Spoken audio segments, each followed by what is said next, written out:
So, as you can see, my presentation is called Welcome to Mad Max, How Motorcycles Might Dominate the Battlefields of the Future. And I know what you're probably thinking. This guy watches too many movies. And you might be right about that. But as they say, truth is stranger than fiction. And we're living in some pretty strange times right now. I don't think anyone would have thought 2 years ago that we would be seeing a full-scale conventional conflict return to Europe. But with Russia's invasions of Ukraine, that's where we're at. And it's a pretty interesting moment in history. It's one of those periods where you see a conflict happen after decades of peace. And what's interesting about that is that in those years of peace, there's been lots and lots of development of new military technology and new weapons. So I think the best analogy for this would be World War I. So before World War I happens, you have decades of peace. And in that decades of peace, people are developing new weapons like the machine gun, barbed wire, advanced artillery. And no one really knew how to properly use these new weapons in conflict. So once Archduke Ferdinand got assassinated and World War I started, during the first years of the war, millions of young men were told to run into barbed wire, into machine gun fire, all while getting torn up by advanced artillery. It became a terrible stalemate. It turned into trench warfare, and people were dying, and the battle lines were never changing. Well, we're like 110 years later, and wars returned to Europe, and we're back in the trench. So what I'm kind of curious about is how did this happen, and how do we get out of this? So I think to first figure out how we got here, we have to take a look at the military technology that's been invented. So at the end of World War II and throughout the Cold War, everyone thought that the tank would be the primary weapon on the battlefield. And it was, to destroy a tank, if you're a foot soldier, you have to get within 60 meters of this armored death machine, shoot a bazooka or a Panzerfaust at it, and hope that you knock it out, which is a very scary prospect. Well, when it came to the 2000s, we saw that tanks weren't really, might not be as powerful as everyone thought they were. We saw these conflicts happening in like the Israeli incursion into Lebanon or the Syrian civil war. And in these conflicts, there ended up being a lot of tank casualties taking place. Part of it was that the ubiquitous RPG, rocket-propelled grenade, was distributed throughout the Middle East, and those anti-tank weapons could shoot 10 times as far as the bazookas in the past. One technology that really was a game changer in the Syrian civil war were the TOW missiles. This was a 1970s missile launcher that is guided by a wire and was being used constantly. It could shoot 3 kilometers. So all these tanks were getting blown up, and eventually people stopped using tanks and instead just would fight with pickup trucks or on foot just because tanks were becoming a target. So, so today, the anti-tank weapons that we're seeing in Ukraine would be like the Javelin missile. So the Javelin missile is a very interesting piece of technology. It can shoot 4 kilometers away. You just point it at a target, shoot, the missile will fly up and come down, and it's called a fire and forget weapon. So when you shoot it, you can just run into a building or just get out of there. And the Ukrainians were able to use this to stop the Russian invasion of Kiev, and they were able to destroy all those Russian armored columns.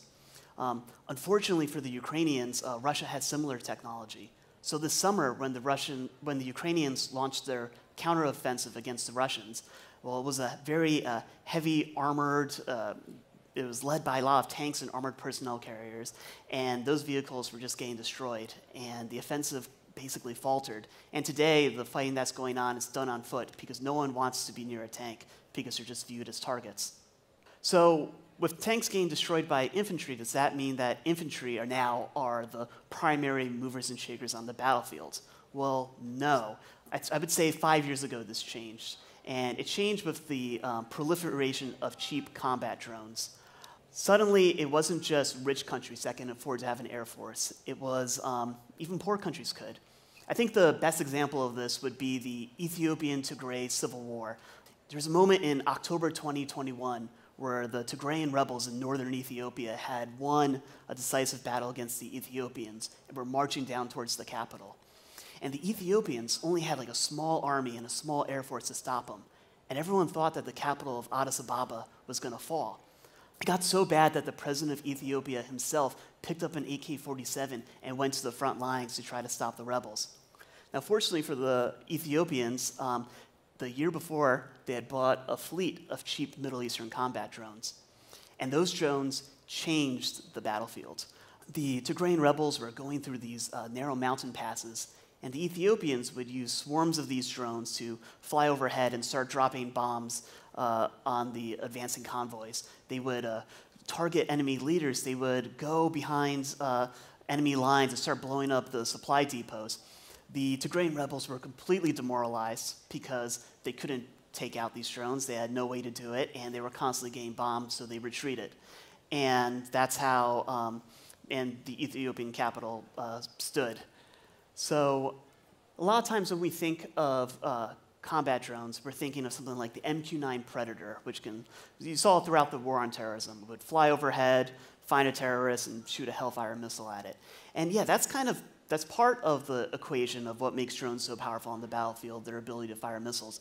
But the real value they have is that they can just float above the battlefield and just stay there and provide ISR, intelligence, surveillance, and reconnaissance, and just look and see where the enemy is. And what they can do with that is tell their artillery units or rocket units or Air Force units in the back, this is where the enemy is, and those guys can start launching, instead of like a drone small 4-kilo bomb, drop that, they could start launching 40-kilo artillery shells at the enemy. So what this has done is that it's kind of changed the dynamic of conflicts, where before it used to be a front line, people would see targets on the front line and shoot that. But now, with all these drones floating overhead, well, that front line is kind of antiquated. It's now like a 60-kilometer zone where drones can see people moving to the front lines, they can see the front lines, they can see the supply depots, and they can start calling all their forces to start bombing those positions. So if you're an infantry guy, it's rough because there's drones. It's been a year into the Ukrainian conflict. No one has a reliable counter against these drones. But it gets worse. It's not just drones looking at you. So in 2016, there were 1,500 satellites in space. Elon Musk came along with great space innovations, and as of last year, that number's risen to 7,000 satellites in space. And it's going to be growing exponentially. And many of these satellites have spy cameras on them. And what this means is that it's now impossible to assemble a large army without being seen from space. Not only can you be seen from space, but if you're moving that army and anyone has a cell phone, they can just film it and post it on Twitter, or X, I guess now, the position that you're at. So what does this mean? Well, this means that for poor infantry guys, they're getting constantly taking enemy fire because everyone can see where they are. So how are people reacting to that? Well, in places like Ukraine, people are being logical. They're saying, I'm not going to move. I'm going to stay in a trench or in a bunker or a fortified position and stay where I'm safe. And that's what creates the static line, where it's trench warfare and a stalemate. Now, there's one group of people who figured out a counter to drones. They figured out how to operate in a battlefield where drones are present. And those people are terrorists. After 20 years of getting essentially bombed by American drones, Islamic jihadist groups started getting pretty adept at how to operate in space where there's drones everywhere. I think the best example of this would be in West Africa, where you have the Al-Qaeda coalition, JNIM. And these guys are at war with Burkina Faso, Niger, and Mali all at the same time, plus all the Western partners such as like France or EU members or other United Nations states who have sent forces there and drones to try to protect these local governments. But over 10 years, in utilizing motorcycle tactics, especially in the past few years, these terrorists are prevailing. They own thousands of square kilometers of territory. They're getting closer to the capital, and no one's able to stop them. They'll do a tactic where they'll find an isolated outpost or a place that they think is weakly defended, get 100 guys on motorcycles, swarm it, overwhelm it, kill people, take equipment, and then they'll just scatter into hundreds of kilometers away in many different directions. So for a drone, very hard to keep track of where people are.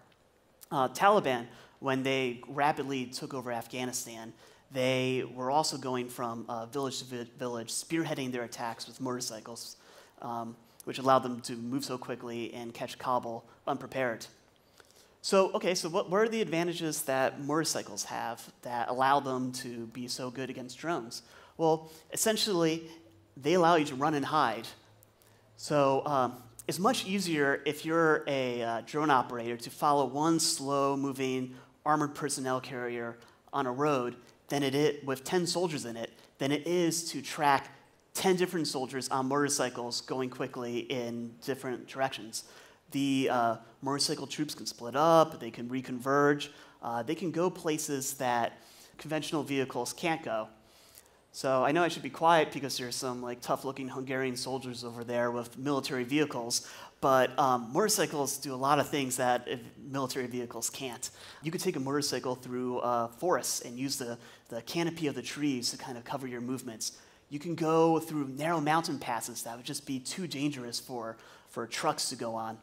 You can, if you have it equipped right, you can go through rivers that are waist high. When the battlefield gets muddy, well, like heavy tanks are going to get stuck into it, but light motorcycles can get out of it pretty well. It kind of reminds me of how the Japanese took over Singapore. They did this thing called the bicycle blitzkrieg.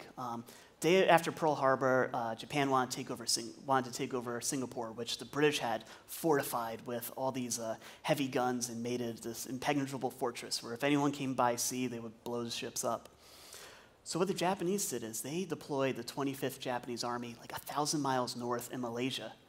And what did they do when they landed? Well, they started stealing all the bikes the Malaysians had. Like a year before in advance, the Japanese had set up these bike companies and started flooding the Malaysian market with bicycles. So when the Japanese came, they stole all the bikes and they started pedaling 1,000 kilometers south towards the back end of Singapore. And they were going through this impassable jungle terrain that no one thought they could go through. The British would blow up bridges, but didn't matter because on bicycles, they would just take them through the shallow parts. And eventually, they got towards the rear of Singapore and were able to conquer the city, evading all the defenses. So the capabilities that bikes have to go places you wouldn't imagine gives them a terrific advantage. The other advantage is that they're just the stealthiest vehicles out there. Like if you want to hide motorcycles, you can fit 12 of them into a house. Like it's been done. You can, if there's no buildings to hide them in, you can just throw a tarp over them or like a camouflage net. Put them underneath trees if you have to. So they're very, from a thermal perspective, it's much easier for people to see the hot engine using thermals of like a big tank than it is for a tiny little motorcycle. So how would motorcycles be used in a conflict?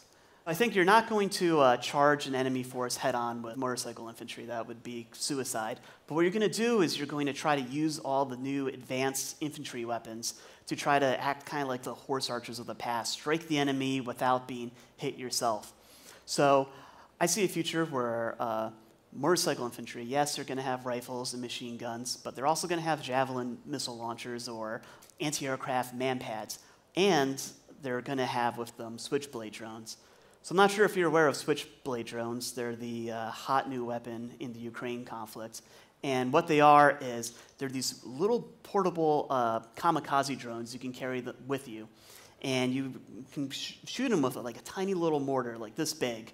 And that drone will fly up, and you get a gaming controller, and you can pilot it 40 kilometers away, have it just fly in the air for like 20 minutes, telling you where the bad guys are. And then after the 20 minutes, you can use it to kamikaze and attack a target. It's got the same warheads that a javelin missile launcher has, but it's only a quarter of the price. And so if we launch one up from the House of Music right here in Budapest, this would be the whole range of places that we could hit with a switchblade. So imagine if we're striking targets all the way up top, and people wanted to find us, they would have to search all of Budapest to find us, so we'd be in a pretty safe spot. So I envision that in the future, you're going to have hundreds of motorcycle troops going near the enemy lines, using switchblade drones, using reconnaissance drones to tell you where to avoid the enemy, and causing as much chaos with javelins, man-pads, switchblade drones, and if they see opportunities to seize critical terrain, they're going to do that. Now, let me tell you why I don't think NATO armies are going to be so quick to jump on to adapt motorcycle forces just yet. So there's a unit in accounting, in life insurance accounting called a micromort. And a micromort is a 1 in a million chance of dying doing an activity. So if you go skydiving, that's a 8 micromort activity. If you give birth, that's a 50 micromort activity. If you drive a car, you're going to get about 1 micromort every 320 kilometers you drive. So you want to know what the ratio is for a motorcycle? You get 1 micromort for every 10 kilometers you drive. So to kind of like put this in perspective, if you drive a motorcycle for 10 years at the same rate the average American drives a car, you're going to acquire 40,000 micromorts. And to put that in perspective, climbing Mount Everest, where when you get to the summit, there's like the bodies of dead mountaineers like frozen in the ice. Yeah, that activity is only a 3,800 micromort activity. So motorcycles are very dangerous. Not only is there the risk of death, but there's also the risk of injury. And if you had a motorcycle force, you would want them to be driving thousands of kilometers, and there's going to be lots of injuries. So it could be a thing you would set up a unit like this, but you might lose like 2% a year to injuries. And what makes that really unappealing for NATO armies is that when people get a debilitating injury, well, they get paid for life. So in times of peace, having a motorcycle army would be a very costly endeavor. But still, there would be reasons to do it. If you're in a Ukraine conflict and you feel that your national security is at stake at that moment, well, it might be time to take a look at these unconventional tactics. You're going to need a brave force that is able to operate very independently and isn't going to use the motorcycle to flee the battlefields. So every week, I take a look online to try to see who's adopting motorcycle infantry, if this is going to become a thing. And there's some signs that it will be. Such as in the UK, British Army trainers are training people in the Ukraine to use motorcycle and anti-tank weapons to try to mimic the Taliban's motorcycle tactic of shooting and scooting, where they would shoot an anti-tank weapon and then quickly get out of there. The Taiwanese military police, which they're in charge of internal security, anti-sabotage operations, they're going to be the guys who are fighting Chinese special forces in case if Taiwan ever gets invaded. Well, they just outfitted themselves with a motorcycle unit. So, as I said at the beginning of this speech, yeah, I probably do watch too many movies. But when you start taking a look at the modern battlefield today, and you see that there are people fighting on motorcycles and people who are launching killer robots at each other, well, I think we are living in some strange times. And to that I say, welcome to Mad Max. Thank you. Thank you, Brendan. Now it's time for questions. Okay, gentleman over there in the black t-shirt. So my question would be about the motorcycles in Taiwan. Based on the picture you showed me, and I know next to nothing about motorcycles, they don't really seem to be appropriate for like rough terrain. So, and based on what I understand, even in urban warfare, like terrain gets rough eventually. Mm-hmm. So what terrain would they be used in? Yeah, I don't think they would be used in the exact manner of like motorcycles I was describing, of taking advantage of like rough terrain and going through that. So they might just be as like, I think the article made it sound like it would be a rapid response to get to places where they think that there's sabotage activities happening. But yeah, we have seen some motorcycles be used in urban conflicts. Like a lot of Syrian rebel forces ended up using motorcycles, and yeah, it was a very similar thing. There would be lots of rubble on the ground, and it would make it hard for trucks and vehicles to get through those areas. But the rebels found that using motorcycles helped them traverse that difficult terrain. Thank you. Hi, guy in black t-shirt there, then a guy in the white shirt in the middle. Hi, so my question is loosely connected to motorcycles, but I hope you can share some insider information. So do you think that military research and development is ahead of university and industry R&D? And if it is, how long before the research results transfer to science and industry? That's a good question. I think it depends on what domain you're looking at. So, I think a lot about like space, right? And seeing SpaceX put up the Starlink system is, so what Starlink is this hundreds and eventually it's going to become thousands of satellites that communicate with each other through lasers. And they're the ones that are providing all the communication in Ukraine. And what makes Starlink so amazing is that if you shot a missile up and blew up a Starlink satellite, it's not going to affect at all the constellation. It's going to keep going and keep providing that capability. And I don't think no one has that no one apart from SpaceX has that capability. There's going to be other private companies coming up and doing that, but no one else can mimic it. So, so I think in the space domain, I think that it is private companies are definitely leading the charge, and people are catching up. In other domains, I think the military might have the edge. Okay, and I think time for one more question. Hi, do you think that specialized military motorcycles will be coming back in the future, like in the World Wars where there were motorcycles that could be quickly disassembled and machine guns mounted to them? So what do you think about those in the future? Yeah.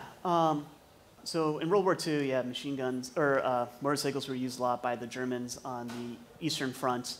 And unfortunately for the Germans, there's a Russian winter. So the motorcyclists were just so exposed to the elements that a lot of them died later when the conflict started going into winter. So will people start assembling, creating special motorcycles for these conflicts? I would imagine so, but it's a thing right now where almost all Western nation states really need to build their military production capabilities. So almost everyone that's using motorcycles in combat right now, like these terrorist groups, are just buying commercial ones, a lot of Chinese motorcycles. So making a specialized motorcycle for that isn't being repurposed, I think that should be done, because I think that you could specially tailor it to have the capabilities you want. But I think it will need to be done, but it's not happening yet. Brendan, thank you very much indeed. A large round of applause, please, for Brendan McNamara.